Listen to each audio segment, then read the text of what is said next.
YouTube, it's your boy, Blue Blood Sports TV, back at y'all with another one. So, once again, ESPN, worldwide leader in sports, and Olympic two-time gold medalist, three-division world champion, former unified lightweight world champion, superstar boxer, Vasily Lomachenko, and the grand deception that Vasily Lomachenko is actually a greater fighter than he actually is, continues. As Vasily Lomachenko, he is starting to believe the hype. Vasily Lomachenko takes the opportunity to downplay and disrespect undefeated three-division world champion superstar boxer Gervonta Davis, who is 26 wins, no losses, no draws, 24 wins by way of knockout, 27 years of age, 5'5" with a 67-inch arm reach. He most recently fought Mexican star boxer Isaac Pitbull Cruz, December 5th, Los Angeles, California, Staples Center. And Gervonta Davis got a unanimous decision victory. He also takes the opportunity to slight undefeated WBC lightweight world champion superstar boxer Devin Haney, who is 27 wins, no losses, no draws, 15 wins by way of knockout, 23 years of age, 5'8" with a 72-inch arm reach. With that said, Vasily Lomachenko and ESPN are at it again. Vasily Lomachenko, backstory of his career is that he's gotten opportunities in his career that no other fighter has gotten, simply because everybody just drools over his amateur background. But if you actually look into his amateur background, he was a grown man competing against young adults and teenagers. Now, at one point, obviously, he was a young adult and teenager, but he turned professional at 26, going on 27 years of age. As soon as Vasily Lomachenko turned professional, he got an opportunity to fight for a world title, his first fight. Now, I saw well-renowned trainer, Hall of Famer, turned colorful analyst, and boxing pundit, Teddy Atlas. He weighed in on why he stated Vasily Lomachenko was top 10 best pound-for-pound fighters in the world after his first fight. And he says because of choice of opponent for Vasily Lomachenko. Now, that's somewhat true, because he and his team had to sign off. But the opportunity to fight a world champion for a world title, his first fight, those opportunities don't come for the Shakur Stevensons of the world, for the Devin Haneys of the world, for the Gervonta Davis of the world, okay? Then Vasily Lomachenko, he fought a guy in Orlando Salido, who by his 15th fight had already been knocked out 5 times and had 2 losses. Now, Lomachenko, he was considered the golden boy, right? But when you look at Orlando Salido, he had upset the apple cart, okay? He got 2 shocking wins over Lopez, which saw him become a world champion. Now, we all know Lopez, not to take anything away from Orlando Salido, but Lopez wasn't disciplined. He wasn't focused. And he lost 2 fights to Orlando Salido. That garnered the name for Orlando Salido. But he had already been previously knocked out 5 times and had 2 draws on his resume. And Lomachenko lost to Orlando Salido in his second fight. Split decision. He lost to Orlando Salido. Orlando Salido revealed some things in Vasily Lomachenko. He revealed that Lomachenko has trouble fighting on the back foot. But he lost this fight to Orlando Salido. Then, in his very next fight, his third fight, as Teddy Atlas said, he praises Lomachenko for fighting against top-notch opposition. But he stated that guys like Keyshawn Davis and Big Baby Anderson, the heavyweight, Jared Big Baby Anderson, and Shakur Stevenson, these guys are not and should not be considered in that echelon because they haven't fought the level of opposition that he fought. Well, it comes down to opportunity as well. Okay? So with that said, Lomachenko was on the fast track. He lost to Orlando Salido. Split decision. In his very next fight, now as a professional, he's 1-1, 27 years of age. 1-1. His very next fight, because they don't have time to waste, he gets another title opportunity. Now he faces off against the young Mr. Gary Russell Jr. And he wins the fight. Close fight, competitive fight, but nonetheless, he beats Gary Russell Jr. Okay? And now he's being praised. So his third fight, he's 1-1 going into his third fight. Now he beats Gary Russell Jr. Legit victory over Gary Russell. But let's not mistake that Gary Russell Jr. was young. See, because when Canelo Alvarez loses to Floyd Mayweather, he was considered to be too green. Gary Russell Jr. doesn't get that pass at all whatsoever. I wonder why. Why wasn't Gary Russell Jr. considered to be too green when he fought against Lomachenko? But Canelo Alvarez is considered too green when he fought against Floyd Mayweather, when he had 5 title defenses, 23 years of age, and had a massive unification showdown with Austin Trout, slick southpaw, in which he won the fight. Austin Trout and Canelo Alvarez was considered the 2 best 154-pounders in the world at that time. But he was too green in the Floyd Mayweather fight. So Lomachenko then beats Gary Russell Jr., right? Then he starts to become Lomachenko when he fights guys like Guillermo Rigondeaux, Nicholas Walters, and these guys just decide that they're going to pack it in on the stool not because he was just laying into them, but because he was overwhelming these fellas, okay? So they packed it in on their stool, and they started to say, that's it.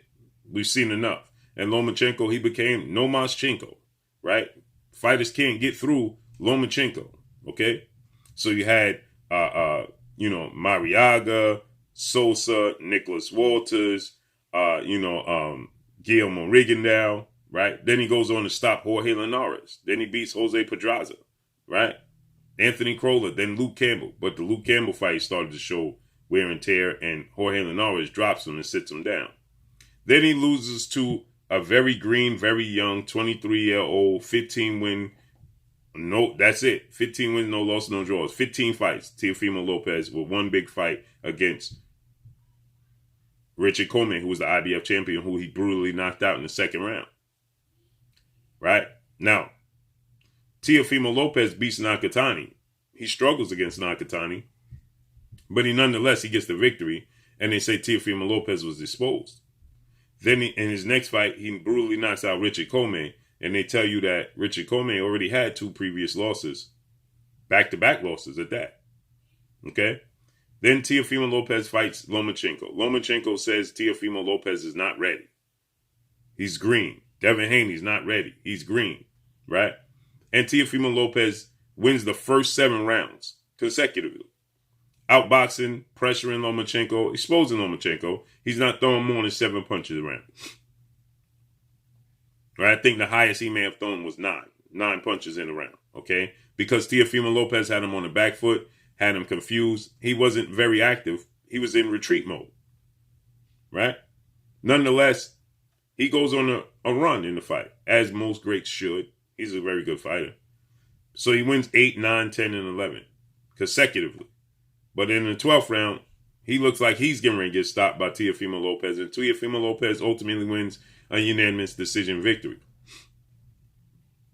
Then he comes back, he fights the very same Nakatani that people said that wasn't that good to just expose Teofimo Lopez, and he beats Nakatani, gets a TKO victory. Then he fights Richard Coleman, who Teofimo Lopez brutally knocked out and already had 2 previous losses, and people said he wasn't the same before Teofimo Lopez fought him. 35-year-old Richard Coleman, he beats Richard Coleman, unanimous decision, gets a knockdown in the fight. And suddenly ESPN dismisses his losses. After Lomachenko takes and says that the only good fighter he sees is undefeated rising Mexican superstar title contender King Ryan Garcia. That Gervonta Tank Davis and Devin Haney are overrated. They're not very skilled. And they're not superstars, right? They're not elite fighters. But Ryan Garcia is an elite fighter. And ESPN puts out their ranking system. And they take off Teofimo Lopez. They take off Juan Estrada. They replace him with Gervonta Tank Davis. They replace him with Shakur Stevenson. But you know they barely make the list. Shakur at number 9, Tank at number 10. And they move Lomachenko all the way up to number 5. Over Tyson Fury. Over Alexander Usyk. Now they have their top 5. Canelo Alvarez at number 1. Terence Crawford at 2. Noah Inoue at 3. Errol Spence at 4. And at 5, Vasily Lomachenko, undefeated. 16 wins, no losses, no draws. 11 wins by way of knockout. I could have sworn that Vasily Lomachenko lost to Orlando Salido March of 2014. And I could have sworn Vasily Lomachenko lost to Teofimo Lopez October of 2020. He has 2 losses on his resume. This just goes to show you the narrative they attempt to create. So, now I will give him credit. He has been calling out Gervonta Tank Davis. But when it came to Devin Haney became his mandatory. Vasily Lomachenko stated that Devin Haney was too green. He wasn't ready. Vasily Lomachenko jumped ahead of Devin Haney. Devin Haney was supposed to fight Luke Campbell for the vacant WBC title that was vacated by 4-division world champion Mexican superstar boxer Mikey Garcia. And Vasily Lomachenko jumped ahead of him and fought Luke Campbell for the vacant belt. That Devin Haney was supposed to fight Luke Campbell. Devin Haney expected to face the winner. But his promoter, legendary promoter, Top Rank CEO and promoter Bob Arum, he stated that, well, Devin Haney should have signed with Top Rank and ESPN. That's his fault. That he stayed independent and he signed with the wrong promoter and doing business with Matchroom CEO and promoter Eddie Hearn instead of doing business with them. So he's holding that against Devin Haney, that Devin Haney didn't sign with him. And so he stated that we're going to petition the WBC, World Boxing Council, President Mauricio Suleiman, to become franchised so we don't have to fight Devin Haney. But keep in mind, he fought Luke Campbell August of 2019. He stated that he wanted to fight again before waiting for Teofimo Lopez, Richard Comey winner, who was fighting December 14th. So that was too far off for him. That was 5 months. August, September, October, November, December. So he stated that, plus they're not fighting for 5 months after him. And then you have to factor in, he won't fight the winner for 3 months after they fight. So that's 8 months on the shelf. He didn't want to do it. He wanted to stay active, is what Lomachenko stated after he beat Luke Campbell. So then the boxing world, the boxing pundits, and the fans started to call for him to fight too green Devin Haney. You said you wanted a tune-up. You said you just wanted to stay active. Devin Haney's your mandatory. And you said he's not ready. He's still young. So then fight him and beat him. It's equivalent to fighting a tune-up. Somebody that people don't know, just to stay active. What's the difference? Why do you care the outcome of Devin Haney's career? Should you get in the ring and beat him and earn $1? And if he's too green, he's been calling you out for years. He's too green, just like Teofimo Lopez had been calling you out for years, and you said he was too green. But now Teofimo Lopez, he picked up a belt, so you give him the opportunity, right? So essentially, that's padding the stats. If you don't believe you get credit for fighting Devin Haney, then why you get credit for fighting Teofimo Lopez simply because he have a belt? Isn't that padding the stats? So then the fans started to call for him to face Devin Haney in that time frame.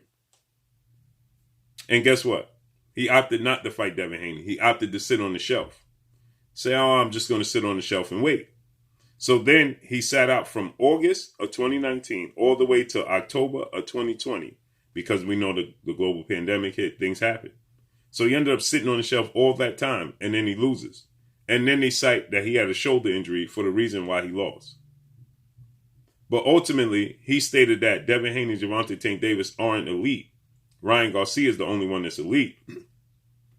And ESPN says Vasily Lomachenko is still undefeated. 16-0, no losses, no draws, 11 wins by way of knockout, and he's a world champion, and he's number 5 on their pound-for-pound list. This just goes to show you that it's all about politics in the sport of boxing and opportunity. But that's all I got for y'all. Make sure you hit the like button. Drop a comment in the comment section. Let me know what y'all think. Y'all already know what it is. It's your boy Blue, Blue Blood Sports TV. Hate, like, comment, and subscribe. You haven't subscribed, hit the subscribe button. Hit the like button. Hit the bell icon to get all the new notifications. Follow me on Instagram at Blue Blood Sports TV, all one word. Y'all already know what it is. Shout out to the entire LDBC. Shout out to New Media. Shout out to Black Media Row. Make sure you like your shitty videos. That's all I got for y'all. Peace. Oh, it is your boy Jada Kiss. Make sure you check out Blue Blood Sports TV. It's going down.